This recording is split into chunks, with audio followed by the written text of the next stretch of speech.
Merienda ba hanap nyo? Tara, gawa tayo. Meriendang ginawa kahapon, hindi ngayon. Steam banana cupcake na hindi tinipid. Dahil nakabili si Mister ng overripe banana sa halagang 20 pesos, nilagay ko muna sa freezer para kapag gusto kong lutuin, i-defrost ko na lang. At kahapon nga naisip kong lutuin ito. Paano gawin? Simulan natin sa brown sugar, salt, canola oil, fresh milk, pwede ang evap milk, vanilla flavor, 2 eggs,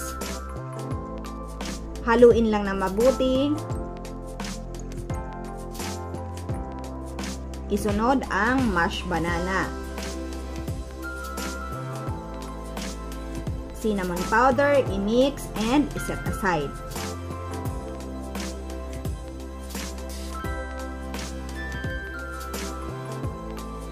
Para sa dry ingredients, cake flour,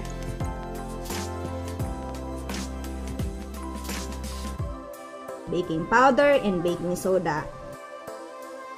I-mix lang at ihalo ang unang na-mix natin kaninang ingredients. Haluin ng mabuti, iset aside at gagawa tayo ng chocolate flavor. Para sa chocolate flavor, cake flour, cocoa powder, sift and mix, add baking powder and baking soda. I-mix ang wet ingredients, same measurement lang ng ginawa nating una.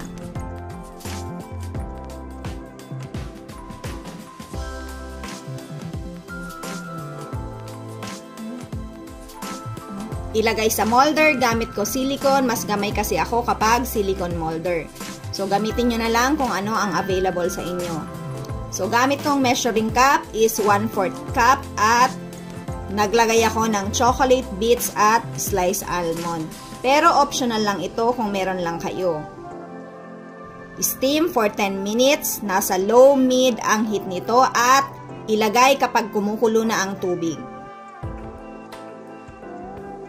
Mga mamis, ganito kaganda ang magagawa nyo. Napaka-soft and fluffy at tamang-tama lang ang tamis nito. Kaya kung masarap na merienda ang hanap nyo na pwedeng steam, try nyo to. Madali lang gawin at marami kayong magagawa. So, nakagawa ako dito ng 25 pieces sa cinnamon flavor at 25 pieces naman sa chocolate flavor. At dahil sobra ito sa amin, binigyan ko din ang aking mga kapitbahay ng tag 4 pieces para matikman din nila. Thank you for watching. Follow me for more videos. Enjoy!